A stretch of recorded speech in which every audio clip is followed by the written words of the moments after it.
মাত্র এক রাতেই একজন পরম ধার্মিক মানুষ হয়ে গেলেন ব্যভিচারী এবং হয়ে উঠলেন একজন খুনি। ভাবছেন কিভাবে? আমিরুল মুমিনিন হযরত ওসমান রাদিয়াল্লাহু তাআলা আনহু একবার খুতবা দিতে দাঁড়িয়ে বলছিলেন যে তোমরা মদ্যপান থেকে বিরত থাকো, কেননা মাদক সমস্ত অনিষ্টের মূল চাবিকাঠি। আমরা অনেকে ভাবি যে শখের বশে সামান্য একটু মদ পান করলে আর কি এমন ক্ষতি হবে। শখের বশে অনেকে সব রকমের মাদকে টেস্ট করে, কিন্তু এই যে একজন পরম ধার্মিক যুবক এক রাতে খুনি এবং ব্যভিচারী হলেন, এটার পিছনে মাত্র এক গ্লাস মদ দায়ী। চলুন আমরা ঘটনায় যাই। ঘটনাটি বনি ইসরায়েলের। সে যুগে একজন খুব ধার্মিক পরেজগার যুবক ছিল, যে সব সময় আল্লাহর ইবাদতে মগ্ন থাকতেন। একদিন একজন দুশ্চরিত্রা মহিলা তাকে পাপের দিকে টানার জন্য একটা ফাঁদ পাতল। সে তার দাসীকে দিয়ে যুবকটিকে যে কোনো বিষয়ে সাক্ষ্য দেওয়ার জন্য ডেকে আনলেন। যুবকটি ভাবলেন সাক্ষ্য দেওয়া এটা তো একটা ভালো কাজ। তাই যখন ওই মহিলার দাসী বলল যে আপনার একটা বিষয়ে সাক্ষ্য প্রয়োজন, আপনাকে অমুকে তলব করেছেন, তখন সে সাথে সাথে ওই দাসীর ডাকে সাড়া দিয়ে গেলেন। যাওয়ার পরে যখন যুবকটি ঘরে ঢুকলেন, তখন দাসী পিছন থেকে তালা লাগিয়ে দিলেন। ভিতরে ঢুকার পরে দেখলেন যে ওই দুশ্চরিত্রা মহিলা বসে আছেন। তার পাশেই আছে এক গ্লাস মদ এবং পাশে একটি শিশু ঘুমিয়ে আছে।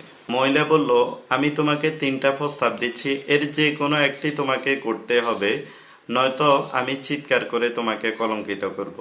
1, হয়তো তুমি এই শিশুটিকে হত্যা করবে, নয়তো মদ পান করবে, আর না হয় আমার সাথে ব্যভিচারে লিপ্ত হবে। যুবকটি চরম বিপদে পড়ে গেল।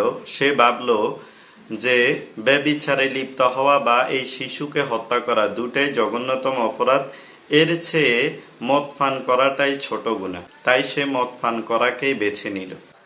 কিন্তু যুবকটি বুঝতে পারল না, শয়তানের আসল চাল কিন্তু এখানেই ছিল। যুবকটি যখনই মদ পান করল, তখন তার ভালো মন্দের জ্ঞান হারিয়ে গেল এবং সে চিৎকার করে বলতে লাগলো যে আমাকে আরো মদ দাও। এভাবে সে মদ পান করতে করতে একদম যখন মাতাল হয়ে গেল, তখনই ঘটল আসল কাণ্ড। তখন মাতাল অবস্থায় সে ওই মহিলার সাথে ব্যভিচারে লিপ্ত হলো এবং মাতলামির ঘুরে সে ওই শিশুটিকেও হত্যা করলো।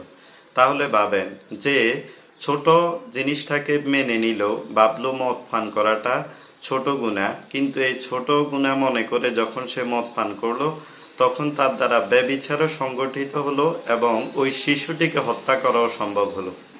এজন্য ইসলামে মদকে সকল পাপাচারের মূল বলা হয়েছে, কারণ মদ পান করলে মানুষের বিবেক কেড়ে নেওয়া হয়, আর যখন সে বিবেক হারিয়ে ফেলে তখন সে যে কোনো অন্যায় কাজ করতে দ্বিধাবোধ করে না।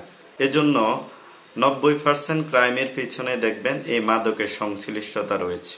আসুন শখের বশেও আমরা কখনো মাদককে স্পর্শ করব না, মাদককে আমরা না বলি, আর আমরা সমাজকে রক্ষা করি। ভিডিওটি শেয়ার করে সবাইকে সচেতন করুন।